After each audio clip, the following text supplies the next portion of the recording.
Assalamualaikum warahmatullahi wabarakatuh. Selamat malam, Sobat Horor Klasik dimanapun Anda berada. Semoga pada malam hari ini, Sobat Horor Klasik dalam keadaan sehat walafiat dan selalu dalam lindungan Tuhan Yang Maha Esa. Pertama-tama, saya ucapkan terima kasih kepada Sobat Horor Klasik yang telah mengunjungi channel Horor Klasik dan telah mendengarkan cerita-cerita horor dari masa lampau. Dan tidak lupa saya ucapkan terima kasih kepada subscriber yang telah bersedia untuk mengikuti dan mendapatkan cerita-cerita terbaru dari channel Horor Klasik. Sebelum masuk ke dalam cerita, pertama-tama izinkan saya mengucapkan permohonan maaf kepada seluruh Sobat Horor Klasik dan kepada subscriber channel Horor Klasik, dikarenakan kurang lebih selama seminggu ini saya tidak mengupdate cerita-cerita horor dari masa lampau, dikarenakan ada suatu kesibukan yang betul-betul tidak bisa saya tinggalkan. Nah, pada malam hari ini saya akan kembali menceritakan kisah horor dari masa lalu, yang mana kejadian ini terjadi di tahun 1974 yang dialami oleh Pak Yoyo. Cerita ini bermula ketika di tahun itu Pak Yoyo ini masih berusia 8 tahun ya. Nah, Pak Yoyo ini adalah seorang anak yang kebetulan rumah orang tuanya ini di desa ya. Jadi sebagai gambaran, rumah orang tua Pak Yoyo ini yang bernama Pak Bari ya, itu ada di desa yang rumahnya itu antara rumah dengan rumah tetangga yang lain itu jaraknya cukup berjauhan. Dan di masa itu, menurut cerita Pak Yoyo, masih lumrah di sekitar rumah, di belakang rumah itu masih banyak kebun maupun sawah. Kurang lebih seperti itu gambarannya. Dan tentu saja di tahun itu di daerah tempat tinggal Pak Yoyo itu listrik belum masuk. Jadi kalau biasanya menjelang maghrib itu sudah jadi kebiasaan di rumah-rumah yang di sekitar tempat tinggal kampung Pak Yoyo itu, orang-orang sudah mulai menyalakan lampu teplok ya. Kalau zaman dulu itu menggunakan lampu teplok, kata Pak Yoyo seperti itu. Nah, kejadian ini bermula ketika Pak Yoyo di suatu sore, seperti biasa, Pak Yoyo ini kebiasaannya kalau sore menjelang maghrib ya jam 4-an lah, 4 atau setengah 5 itu sampai dengan menjelang maghrib itu Pak Yoyo itu biasa bermain dengan teman sebayanya yang pada saat itu masih sama-sama berumur sekitar 8 tahunan. Nah, teman akrab Pak Yoyo ini namanya Pak Didik dan Pak Yudi pada saat itu. Nah, biasanya mereka ini bertiga bermain di kebun yang letaknya tidak jauh dari rumah Pak Yoyo. Nah, suatu sore ketika Pak Yoyo ini jam 4-an itu sudah standby di sekitar kebun itu seperti biasa. Tunggu Pak Didik sama Pak Yudi ini kok nggak datang-datang. Nah, akhirnya karena Pak Yoyo tidak sabar, Pak Yoyo ini ceritanya mengunjungi rumahnya Pak Didik atau Pak Yudi dan Pak Yudi ya. Jadi kalau dalam bahasa kami di daerah Jawa ini istilahnya Pak Yoyo ini ngampiri Pak Didik sama Pak Yudi untuk diajak bermain. Nah, seperti itu. Kepergian Pak Yoyo untuk ngampiri Pak Didik dan Pak Yudi pada saat itu sempat disaksikan oleh Bu Sinta. Bu Sinta ini merupakan kakak kandungnya Pak Yoyo ya. Waktu itu Bu Sinta umurnya sudah antara 10 atau 11 tahun begitu. Jadi Bu Sinta ini tahu persis kalau Pak Yoyo ini jalan menuju melewati kebun ya, menuju ke rumah Pak Didik dan Pak Yudi, karena waktu itu Bu Sinta sempat berteriak, meneriaki Pak Yoyo, menanyakan mau kemana, dan Pak Yoyo membalas dengan teriakan katanya mau ngampiri Pak Didik sama Pak Yudi, seperti itu. Nah, singkat cerita, di hari itu juga sampai dengan adzan maghrib berkumandang dan langit sudah gelap, Pak Yoyo ini belum pulang-pulang, ceritanya seperti itu. Nah, ini kan memang jelas sudah di luar kebiasaannya sehari-hari ya, karena ya meskipun kadangkala mereka bertiga ini tidak selalu main di kebun dekat rumah Pak Yoyo itu, tapi bukan merupakan kebiasaan. Sampai dengan hari gelap ini Pak Yoyo belum pulang. Nah, akhirnya waktu maghrib ya, atau setelah maghrib, Pak Bari ini, bapaknya Pak Yoyo, mencoba mendatangi rumah orang tuanya Pak Didik atau Pak Yudi, karena menurut keterangan atau kesaksian dari Bu Sinta itu kan, Bu Sinta mengatakan memang terakhir kali terlihat Pak Yoyo ini katanya mau ngampiri Pak Didik dan Pak Yudi untuk diajak bermain. Nah, berbekal keterangan dari Bu Sinta itulah akhirnya Pak Bari ini mencoba mencari Pak Yoyo ke rumah temannya tersebut. Dan Pak Bari ini sangat terkejut karena ketika Pak Bari sampai di rumah Pak Didik, Pak Yoyonya tidak ada di sana. Ketika Pak Bari mencoba ke rumahnya Pak Yudi, ternyata Pak Yoyo juga tidak di sana. Dan menurut keterangan baik dari Pak Didik, Pak Yudi maupun kedua orang tua mereka, tidak ada satu orang pun yang melihat Pak Yoyo berkunjung ke rumah tersebut. Nah, bahkan konon tetangga-tetangga kiri kanan itu yang ya bukan kiri kanan ya, karena memang letak rumahnya cukup berjauhan, itu juga tidak ada satupun yang melihat sosok Pak Yoyo berada di area sekitar rumah Pak Didik maupun Pak Yudi. Lah, tentunya ya Pak Bari ini cukup panik dengan keadaan itu.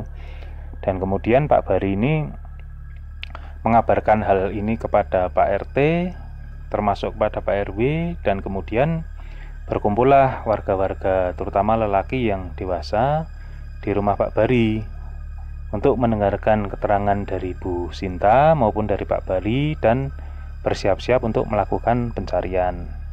Nah, di malam itu juga sempat dipanggil Pak Mudin ya. Pak Mudin ini biasanya kalau di kampung atau di desa ini orang yang biasa mengurus kalau ada warga meninggal, termasuk ketika ada hal-hal yang mungkin dirasa berhubungan dengan hal-hal gaib.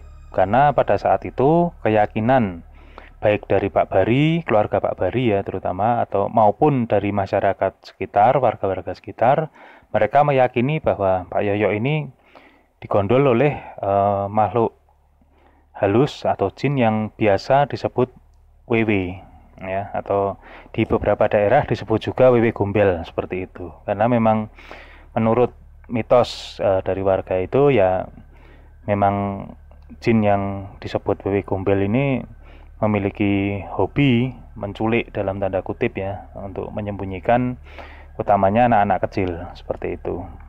Nah, singkat cerita, setelah Isya itu beberapa warga ini dipecah dalam beberapa kelompok untuk berjalan mengitari desa, melewati kebun dan sawah sambil membawa peralatan masak yang dipukul-pukul. Jadi ya ada yang bawa panci, ada yang bawa wajan sambil dipukul-pukul dengan alat untuk goreng itu, solet atau apa namanya itu ya, yang semuanya terbuat dari besi seperti itu. Karena menurut keyakinan warga sekitar pada saat itu bahwa ketika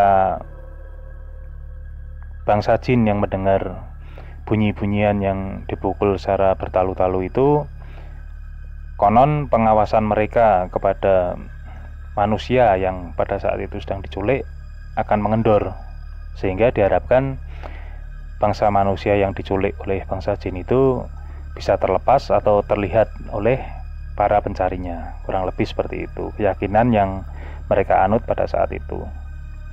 Nah, ketika dalam proses pencarian itu, ketika semua rombongan sudah berangkat ya, jadi beberapa rombongan ini berjalannya istilahnya ada yang berjalan ke samping kiri, samping kanan, dan tengah. Jadi nanti secara hitung-hitungan itu mereka akan bertemu lagi di satu titik, di mana seharusnya ketika mereka bertemu itu semua daerah yang dimungkinkan untuk menjadi tempat disembunyikannya Pak Yoyo yang mereka yakini begitu sudah disapu oleh para pencari itu, kurang lebih begitu. Nah, sementara di dalam rumah Pak Bari sendiri itu ya Bu Bari dengan dibantu Bu Sinta dan kakak-kakaknya lagi ini ya istilahnya menyiapkan ubur rampe ya kalau di bahasa kami, ya semacam jajanan pasar, bukan jajanan pasar, ya membuat apa sih, semacam gorengan lah, makanan ringan, teh, kopi dan sebagainya. Nah, pada saat itu Bu Sinta ini kan kebetulan memang apa ya, kakak dari Pak Yoyo persis ya, sementara Pak Yoyo ini sendiri kan anak bungsu. Jadi waktu itu memang yang sering diperintahkan untuk hilir mudik, untuk mengambil ini itu di dalam rumah oleh Bu Yoyo, Bu Bari ini memang Bu Sinta oleh ibunya ini. Nah, kondisi di dalam rumah Pak Yoyo atau keluarga Pak Bari ini, antara rumah utama dengan dapur itu dipisahkan oleh pintu yang mungkin kalau sobat horor klasik ya yang pernah berkunjung ke desa atau mungkin kebetulan memang memiliki kerabat atau mungkin orang tua atau kakek neneknya yang tinggal di desa, mungkin ada yang pernah tahu daun pintu yang terbelah dua ya. Jadi ada sisi bawah dan sisi atas, bukan kiri kanan seperti yang di barbar itu ya, kalau di film barat itu bukan, tapi daun pintu yang ada dalam satu kusen itu ada dua daun, yaitu bawah dan atas, seperti itu. Jadi memang kalau orang dulu itu fungsinya yang bawah itu ditutup, yang atas dibuka, terutama kalau siang hari dengan harapan udara bisa masuk tapi hewan-hewan tidak bisa masuk, seperti itu kurang lebih. Nah, waktu itu kan memang hari jelas sudah gelap ya, karena memang itu sudah mungkin kurang lebih jam 8 malam. Bu Sinta ini kan masih sering karena posisi Bu Bari dan kakak-kakaknya ini ada di dapur menyiapkan ini itu, Bu Sinta ini sering diminta tolong oleh Bu Bari untuk mengambilkan misalnya di meja makan atau yang lain-lain. Nah, otomatis Bu Sinta ini kan memang harus selalu melewati daun pintu yang dua itu tadi. Nah, pada perjalanannya Bu Sinta ya, yang sesekali harus kembali ke meja makan, kembali lagi ke dapur, itu Bu Sinta ini cukup heran dengan daun pintu yang bagian atas, karena Bu Sinta itu ingat persis bahwa ini dari tadi dua daun pintu ini dibuka lebar sampai 90 derajat ya, seperti pintu-pintu pada umumnya dibuka lebar sampai terbuka betul-betul penuh 90 derajat. Karena kan belakangnya itu kalau pintu terbuka belakangnya tembok, tapi kok anehnya yang daun pintu atas ini seakan-akan selalu kembali ke tengah. Nah, karena waktu itu tingginya Bu Sinta memang sudah istilahnya kalau pintu yang di atas ini tertutup ya, Bu Sinta memang kejedot kalau memaksa untuk lewat berdiri di situ. Otomatis setiap akan lewat, Bu Sinta ini selalu mendorong pintu itu, dan didorong itu kok menurut Bu Sinta waktu itu cukup berat gitu loh. Cuman ya mungkin karena masih usia anak dan kondisi memang gelap ya, meskipun ada lampu teplok, Bu Sinta ini sama sekali tidak terlalu menggubris. Nah, sampai akhirnya ketika itu Bu Sinta akan kembali lagi ke dapur setelah mengambil sesuatu dari meja makan, Bu Sinta ini cukup terkejut karena pintu yang tadi sudah dibuka ya, daun pintu yang atas itu kok kembali dengan posisi yang hampir mendekati menutup. Nah, akhirnya mau tidak mau Bu Sinta harus menarik pintu itu, tapi kok rasanya betul-betul berat. Nah, karena saking penasarannya, Bu Sinta ini mencoba, karena melihat ke atas, karena jelas-jelas di balik pintu, belakang pintu itu jelas tidak ada apa-apa, karena dari bias cahaya petromak itu kan kelihatan ya, lampu tempel itu yang pakai api lah. Akhirnya Bu Sinta ini terkejut karena ketika melihat ke atas, ternyata Bu Sinta melihat Pak Yoyo itu sedang posisinya itu seperti burung hinggap di atas daun pintu yang kedua atau atas itu. Jadi kalau sobat horor klasik bisa membayangkan, seperti burung yang sedang hinggap ya di sebuah ranting atau apa lah, seperti itu kira-kira posisi Pak Yoyok pada saat itu, dengan posisi kaki yang melengkung seperti burung hinggap, posisi jongkok, dan kedua tangannya itu di atas lututnya.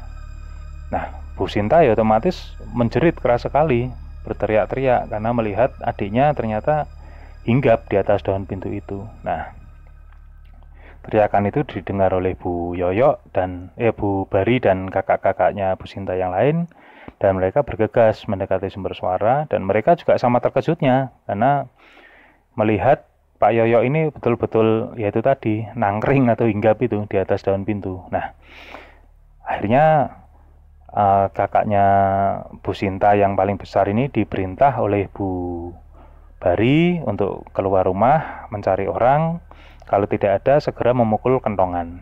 Nah, akhirnya dilakukan hal itu, dan singkat cerita beberapa orang akhirnya masuk ke dalam rumah Pak Bari dan sama-sama terkejut, dan kemudian mereka bersama-sama menurunkan Pak Yoyok dari atas daun pintu itu. Semua juga terheran-heran karena menurut logika mereka tidak mungkin daun pintu yang atas itu bisa menahan berat tubuhnya Pak Yoyok. Nah, kemudian ketika tim-tim pencari ini akhirnya mendengar kabar tersebut dan bergegas kembali ke rumah Pak Bari, Pak Mudin ini terkejut ketika melihat kondisi Pak Yoyok. Karena ketika diturunkan dan dibaringkan itu, kondisi tubuh Pak Yoyok itu masih sama persis ketika Pak Yoyok masih hinggap di daun pintu itu. Jadi masih posisi badannya seperti posisi jongkok dengan kaki yang masih melengkung dan tangan yang disandarkan di atas lutut dengan tatapan mata kosong. Dan akhirnya ketika oleh Pak Mudin bisa disadarkan, nah Pak Yoyok ini ditanggap oleh orang-orang yang ada di situ, dan Pak Yoyok ini bercerita bahwa ketika sore dia mencari Pak Didik dan Pak Yudi ini, ketika di tengah-tengah kebun, Pak Yoyok ini bertemu dengan Pak Didik dan Pak Yudi. Nah, akhirnya ya sudah, Pak Yoyok bermain dengan kedua orang temannya tersebut, tapi menurut Pak Yoyok, Pak Didik dan Pak Yudi ini mengajak Pak Yoyok ini bermain ke tempat yang bukan biasanya, yang cukup jauh, seperti itu. Jadi ternyata di tengah-tengah kebun yang cukup luas itu kan ada sebuah sumur tua. Nah, waktu itu menurut keterangan Pak Yoyok, Pak Didik dan Pak Yudi ini mengajak Pak Yoyok untuk bermain ke sana. Nah, padahal pada saat itu kan ternyata Pak Didik dan Pak Yudi itu ceritanya sore itu ketiduran atau bagaimana ya. Intinya baik Pak Didik maupun Pak Yudi ini memang tidak ada yang keluar rumah untuk bermain, seperti itu. Nah, jadi akhirnya Pak Mudin dan warga sekitar berkesimpulan bahwa Pak Yoyok ini diculik oleh WW atau WW Gombel yang berwujud sebagai Pak Didik dan Pak Yudi. Nah, cuman yang mereka tidak habis pikir adalah yang umumnya kalau WW atau WW Gombel itu menculik anak itu yang sudah-sudah ketemunya ya entah di hutan, entah di kebun atau di sungai, pokoknya tempat-tempat yang jauh dari keramaian. Lah ini yang tidak disangka-sangka kok ternyata Pak Yoyok itu di dalam rumahnya dia sendiri dan ditemukan hinggap di atas daun pintu itu. Lah itu yang pada saat itu cukup menjadi pertanyaan bagi warga di sekitar situ. Nah, seperti itu cerita yang pernah dialami oleh Pak Yoyok di tahun 74 ya. Dan itu disaksikan oleh Bu Sinta sebagai kakak kandungnya dan ibunya Pak Yoyok sendiri beserta kakak-kakak yang lain, dan juga disaksikan oleh beberapa warga yang akhirnya membantu menurunkan Pak Yoyok dari atas daun pintu. Nah, seperti itu Sobat Horor Klasik, cerita yang bisa saya sampaikan pada malam hari ini.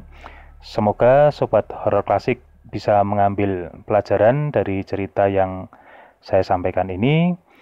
Sekali lagi terima kasih kepada Sobat Horor Klasik yang bersedia mendengarkan cerita ini. Semoga kita semua selalu dalam lindungan Tuhan Yang Maha Esa. Wassalamualaikum warahmatullahi wabarakatuh.